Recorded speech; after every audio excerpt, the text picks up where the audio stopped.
Good morning. Well, as you heard when Father Phil introduced the Mass, today is the solemnity of the Assumption of our Blessed Mother. This day celebrates that special place that Mary has in the life of the Church.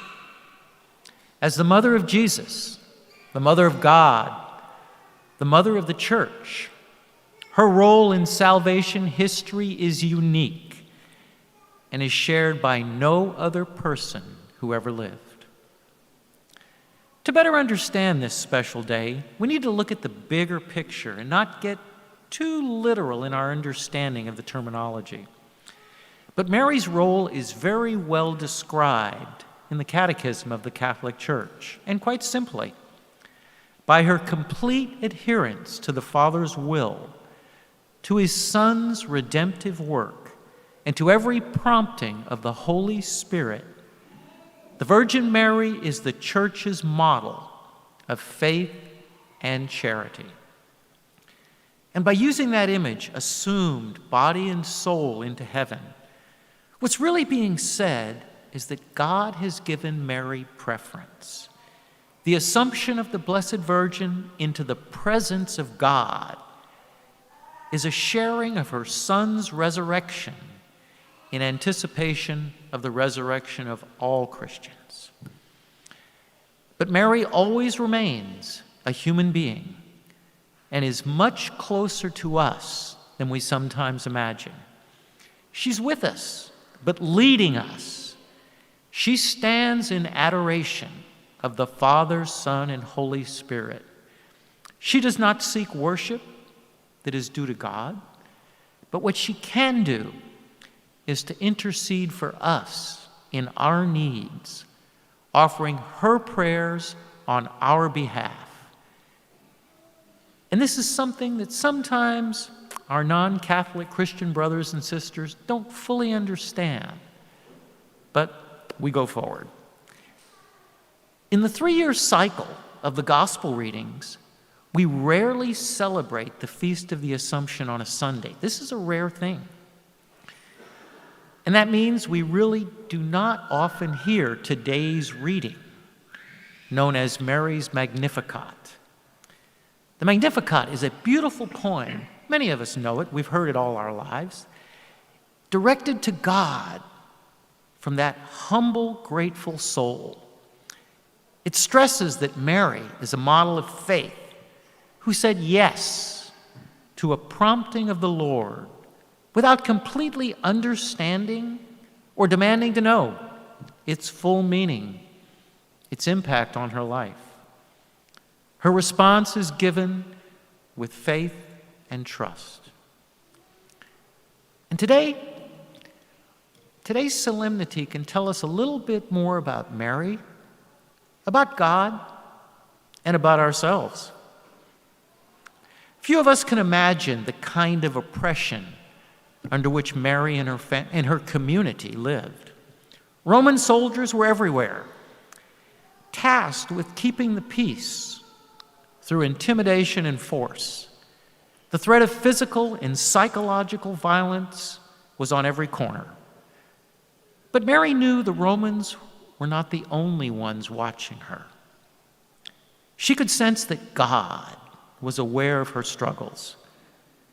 Mary sensed that poverty and persecution are not God's dream for humanity. From her Jewish faith, she knew that God looked at her with favor, and God would take action.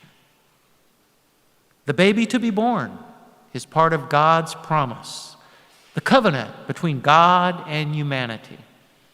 And Mary is the link, and the covenant is inside her body. There's something essential about Mary's body that is the hinge to the whole story. And today, on the solemnity of the Assumption, we celebrate God wanting to preserve and stay in the presence of Mary's body, even after her death. While she sings the Magnificat, Mary affirms God's concern for her bodily well-being. And as we turn our attention to what this day says about God, let's consider the first and second readings. In these texts, God speaks of a proper order of things, including a just distribution of power. In our first reading from Revelation, once the mother and the baby are safe, a loud voice proclaims, "Now have salvation and power come. The body is safe, and now comes salvation." In Corinthians, Paul lays it out. First, Christ rises from the dead, and then the rest of us. The reign of God is not established until Christ has destroyed every earthly authority and power that is out of alignment with the will of the Holy One. In short, there is no place for disordered power in the reign of God. Listen to how God reorders society in the Magnificat. God has mercy, shows strength, casts down, lifts up, fills, and helps. Those last few, lifts up, fills, and helps, they're what we hang on to. But let's not miss the first part of the message. God needs to reset some things. God sees the humiliation of military occupation and what it's done to the Jewish people. God sees the disordered use of power to preserve the wealth of a few while the many languish.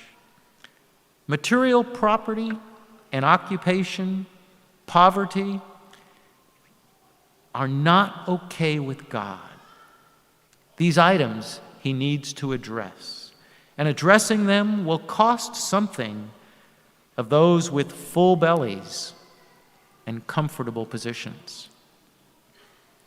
So God cleans house, scattering the proud, casting down the mighty, sending the rich away with nothing.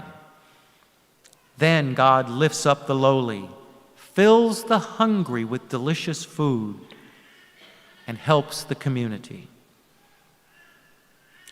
And now to ourselves in our times. When we look around today, it seems we live in a time not of order, but of disorder.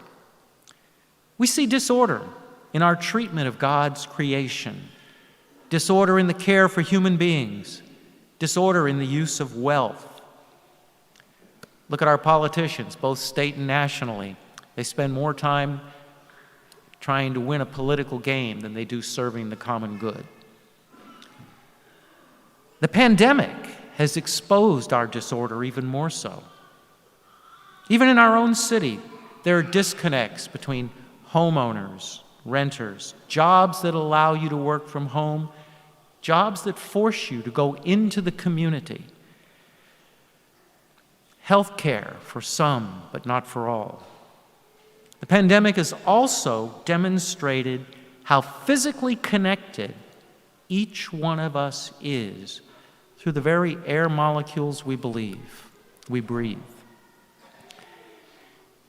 Mary knew this too. In the Magnificat, her prayer moves from me to we. At the beginning of the hymn, Mary sings songs of the great things God has done for her personally, but she transitions to the great things God is doing and will do for her community. In Mary's worldview, the entire community suffers together and the entire community prospers together.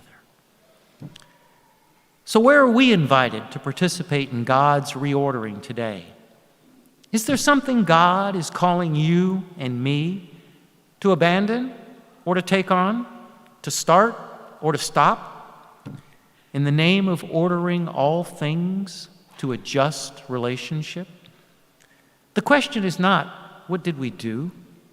The question is, what can we do? Like Mary, we're called to take a risk. Will you say yes to God's plan for you? Will you take a stand for those who cannot speak for themselves or defend themselves? Today, let us all go forth with our eyes fixed on the world through the eyes of Mary, prioritizing the well-being of the poor, the homeless, the abused, the sick, and the hungry, in all ways, both body and soul.